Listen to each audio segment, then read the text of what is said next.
ভাই কথাই আছে না, আগে দর্শনদারি পরে গুণ বিচারি। এই ফোনটার সাথে এই কথাটা একদমই যাচ্ছে। এই ফোনটা নিয়ে আমি যখন আউটডোরে গিয়ে ইউজ করতেছিলাম, সবাই হাত থেকে নিয়ে নিয়ে দেখতেছিল যে এটা আসলে কি ফোন, কারণ এটার ব্যাক সাইডটা এতটাই সুন্দর ছিল।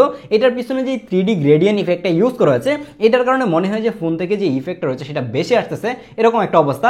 তার পাশাপাশি দেখেন যে এটার ক্যামেরা কাটআউটটা কতটা ইউনিক করা হয়েছে এবং সুন্দর করা হয়েছে।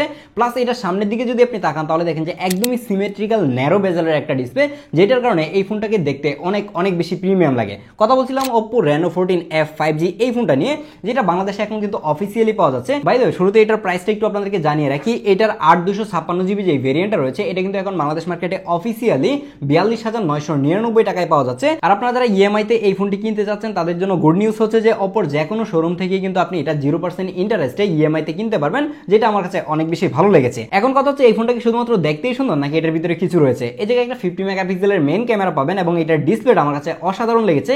তার পাশাপাশি এটার মধ্যে কিন্তু IP69 এর ওয়াটার এন্ড ডাস্ট রেজিস্ট্যান্ট রয়েছে, যার কারণে কিন্তু আপনি আন্ডার ওয়াটার ফটোগ্রাফি এবং ভিডিওগ্রাফি করতে পারবেন। এটাকে পানির মধ্যে ইচ্ছে মতো আপনি চাইলে চুবাতে পারবেন। তার পাশাপাশি এটার মধ্যে ভরপুর এআই ফিচার রয়েছে, যে এআই ফিচারগুলো অনেক বেশি ইউজফুল মনে হয়েছে, স্পেশালি ফটোগ্রাফির ক্ষেত্রে অনেক বেশি সাপোর্ট দিয়ে থাকে এই এআই ফিচারগুলো। এটার এআই ফিচারগুলো নিয়ে আমরা একটু পরে আলোচনা করব। এখন যদি আপনি এটার বটমের দিকে তাকান তাহলে এই জায়গায় পাচ্ছেন একটা মেইন স্পিকার, তার পাশে ইউএসবি টাইপ সি পোর্ট এবং মাইক্রোফোন, তার পাশেই থাকছে একটা হাইব্রিড সিম কার্ড স্লট, যেখানে আপনি চাইলে দুইটা ডুয়েল সিম ইউজ করতে পারবেন অথবা একটা মেমোরি একটা সিম কার্ড ইউজ করতে পারবেন। দেন যদি রাইট সাইডে আসেন, এই জায়গায় পাওয়ার বাটন এবং ভলিউম রকার থাকছে এবং টপ সাইডে থাকছে হচ্ছে নয়েজ ক্যান্সেলেশন মাইক্রোফোন এবং একটা এয়ার ব্লাস্টার, যার কারণে কিন্তু আপনি চাইলে এসি ফ্রিজ এইসব রিমোট দিয়ে যেগুলো কন্ট্রোল করা যায় সেগুলো কিন্তু আপনার ফোন থেকে কন্ট্রোল করতে পারবেন, যেটা খুবই ভালো ব্যাপার। এবং এর লেফট সাইডটা একদমই ফাঁকা রাখা হয়েছে। ভাই এই দুটো ফোনের ডিসপ্লে চারপাশের বেজেলের দিকে একটু তাকান। এটা হচ্ছে iPhone 15, যেটা লাখ টাকার একটা ফোন, আর এদিকে হচ্ছে Reno 14F এবং এইটার ডিসপ্লে চারপাশের বেজেলটা কত ন্যারো, আর এদিকে iPhone 15 এর বেজেলটা অনেক বেশি মোটা মনে হচ্ছে।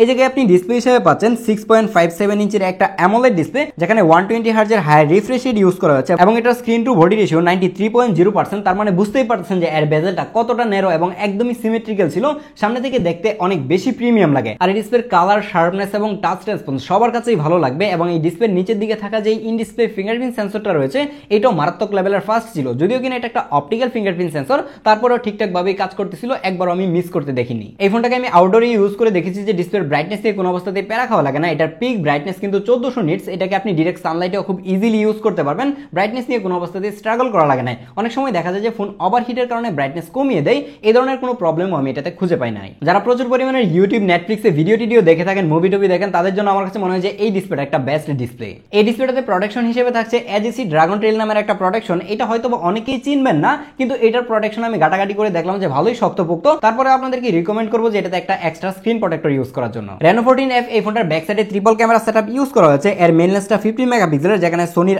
IMX882 সেন্সরটা ইউজ করা হয়েছে এবং তার পাশে একটা 8 মেগাপিক্সেলের আলট্রা ওয়াইড ক্যামেরা থাকছে এবং 2 মেগাপিক্সেলের একটা ডেপথ সেন্সর ইউজ করা হয়েছে। আর এর ফ্রন্টে থাকছে 32 মেগাপিক্সেলের একটা সেলফি ক্যামেরা। এর মেইন ক্যামেরা ছবির স্যাম্পলগুলো যদি দেখেন তাহলে দেখেন যে খুবই শার্প এবং ডিটেইল ছবি দিতে পারতেছে এবং কালারটা কিন্তু অনেক বেশি বুস্টেড কালার দিচ্ছে।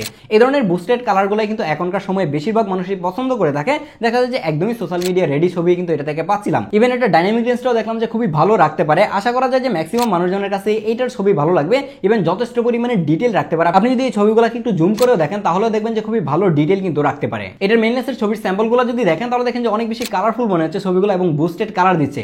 এই জায়গায় কিন্তু অনেক ভালো শার্পনেস এবং ডিটেইল রাখতে পারে। ইভেন দেখলাম যে ডাইনামিক রেঞ্জটাও খুবই ভালোভাবেই কিন্তু হ্যান্ডেল করতে পারছিল। কিন্তু আমার কাছে মনে হচ্ছে যে একটু ন্যাচারাল হলে বেশি ভালো লাগতো। যদিও কিনা ম্যাক্সিমাম টাইমই দেখা যায় যে এই সময় এসে মানুষজন একদমই সোশ্যাল মিডিয়া রেডি ছবিগুলো এবং কালারফুল ছবিগুলাই বেশিরভাগ সময় পছন্দ করে থাকে। বাট অনেকেই আছে যারা হচ্ছে যে একটু ন্যাচারাল ছবি চাই। এই জায়গায় যদি দুইটা অপশন দেওয়া হতো, যে একটা ন্যাচারাল আর একটা হচ্ছে যে একটু বুস্টেড কালার আলাদা করা যেত, তাহলে বেশি ভালো লাগতো। বাই ডিফল্ট এটা থেকে আমি যে ছবির আউটপুট পাচ্ছিলাম সেটা আমার কাছে যথেষ্ট লেগেছে। তারপর যখন এটার আলট্রা দিয়ে আমি ছবি তুলতেছিলাম তখন আমার কাছে কালারটা একটু শিফটিং মনে হচ্ছে। এটার যে মেইন ক্যামেরাটা রয়েছে সেটা দিয়ে অনেক বেশি বুস্টেড কালার দিচ্ছিল, আর এটার আলট্রা দিয়ে একটু ন্যাচারাল টাইপের একটু মানে ফ্যাকাশে টাইপের ছবি দিচ্ছিল, যার কারণে মনে হচ্ছিল যে একটু কালার শিফটিং রয়েছে। কিন্তু ম্যাক্সিমাম টাইম এটা হয় না। দেখা যায় যে যখন লাইটটা একটু মানে এদিক সেদিক হয়ে যায় তখন দেখা যাচ্ছিল যে এই প্রবলেমটা হচ্ছিল। কিন্তু ম্যাক্সিমাম টাইমে কিন্তু মোটামুটি ভালোই ট্রু কালারটাই রাখতে পারতেছিল। কিন্তু এর আলট্রা ওয়াইড লেন্সটা মেইন লেন্সের তুলনায় মোটামুটি ন্যাচারাল ছবি ক্যাপচার করতে পারে। কিন্তু যখন লো লাইটে নাইট মোডে এটার ক্যামেরা দিয়ে ছবি তুলবেন তখন কিন্তু গেমটা টোটালি চেঞ্জ করে দেয়। এই বাজারে যে ফোনগুলো পাওয়া যায় সেইগুলো থেকে লো লাইটে এত ভালো পিকচার কোয়ালিটি আমি কখনোই পেতে দেখি নাই। এটা দিয়ে যখন আপনি নাইট মোডে শক্ত হাতে ছবি তুলবেন অনেক ভালো আউটপুট পাবেন। নয়েজ এবং গ্রেনের দেখা খুব একটা পাওয়া যায় না। টুকটাক নয়েজ যেটা থাকে সেটা দেখা যায় যে প্রসেস করে একদমই মানে নাই করে দেয়, যার কারণে লো লাইটে খুবই ভালো ফটোগ্রাফির এক্সপিরিয়েন্স কিন্তু এটা থেকে আপনি পাবেন। কিন্তু যখন আপনি এটার আলট্রা ওয়াইড দিয়ে লো লাইটে নাইট মোডে ছবি তুলবেন তখন দেখবেন যে কিছুটা নয়েজ এবং গ্রেনের দেখা পাবেন। তারপরে আমার আমার কাছে প্রাইস অনুযায়ী ছবির আউটপুট ভালোই লেগেছে। আর এটাতে থাকা 2 মেগাপিক্সেলের যে ম্যাক্রো লেন্সটা রয়েছে এইটা কাইন্ড অফ আমার কাছে ইউজলেস মনে হয়েছে। এটা দিয়ে যে আউটপুট পাচ্ছিলাম এর থেকে ভালো আউটপুট কিন্তু এর মেইন লেন্স দিয়ে একটু দূর থেকে ছবি তুলে পরবর্তীতে ক্রপ করে নিলেই হয়ে যাচ্ছিল, যার জন্য আমি বলছিলাম এটাতে যে ম্যাক্রো লেন্সটা রয়েছে এটা কাইন্ড অফ ইউজলেস বলতে পারেন। দেন যখন এটার মেইন লেন্স দিয়ে আপনি পোর্ট্রেট ফটোগ্রাফি করবেন তখন আপনি এই জায়গায় 1x এবং 2x দুইটা অপশন পাবেন, কোনো প্রকার টেলিফোটো লেন্স ছাড়াই।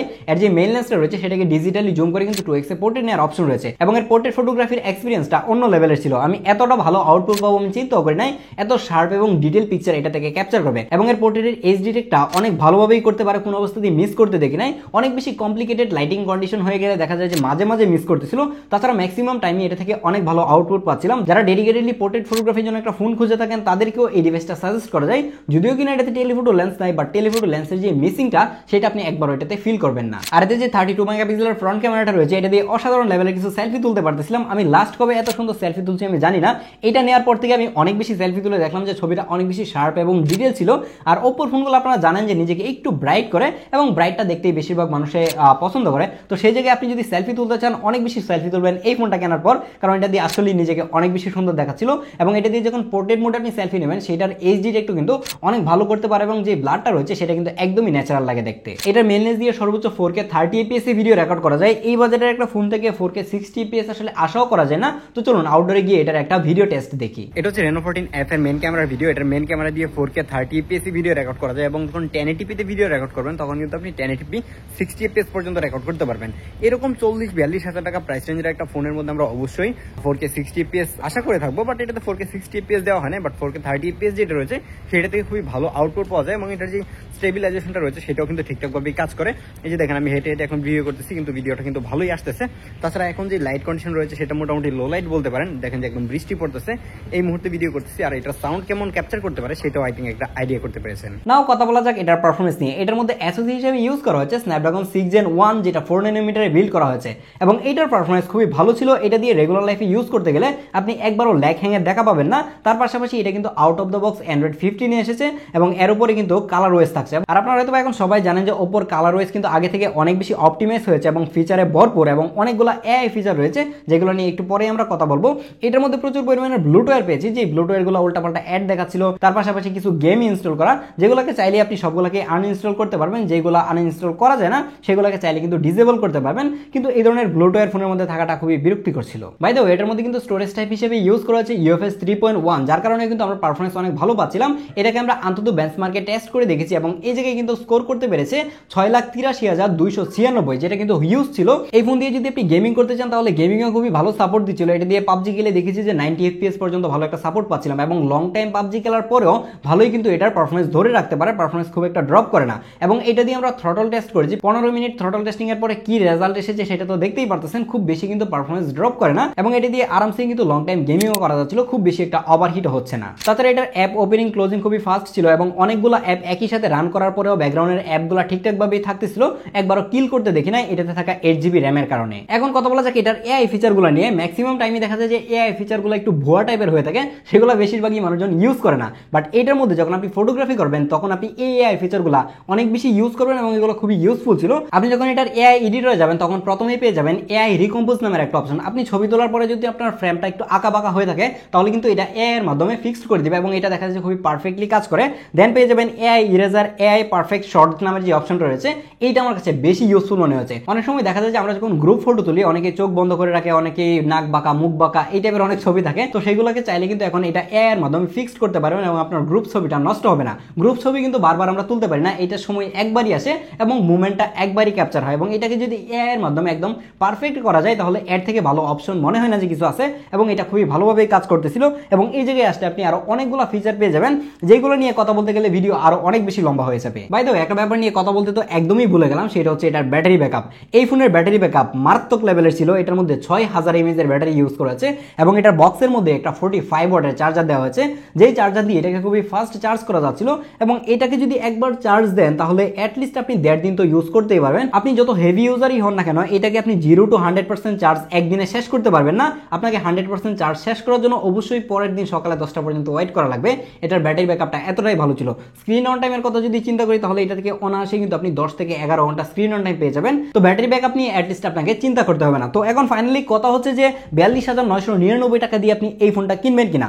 আপনি যদি এমন একটা ফোন খুঁজে থাকেন যেটা একদমই ব্যালেন্সড হতে হবে, খুবই সুন্দর ডিজাইন, খুবই ভালো একটা ডিসপ্লে লাগবে, ব্যালেন্সড পারফরমেন্স, ক্যামেরাটাও ভালো হতে হবে, অফিসিয়াল মার্কেট থেকে একটা ফোন কিনতে চান, তাহলে ওপ্পোর এই ফোনটা আপনাদেরকে সাজেস্ট করাই যায়। তারপরে আপনি চিন্তা করতে পারেন যে আসলে আপনি কি কিনবেন। কিন্তু যদি আপনি স্পেশালি একদমই গেমার হয়ে থাকেন, আপনি ডেডিকেটেডলি গেমিং এর জন্য ডিভাইস খুঁজে থাকেন, তাদেরকে বলবো যে আপনি একটু ভাবতে পারেন। তাছাড়া ওভারঅল সবকিছু মিলে আমার কাছে এটা ভালোই লেগেছে, চাইলে একবার এটা ট্রাই করতে পারেন। আল্লাহ হাফেজ।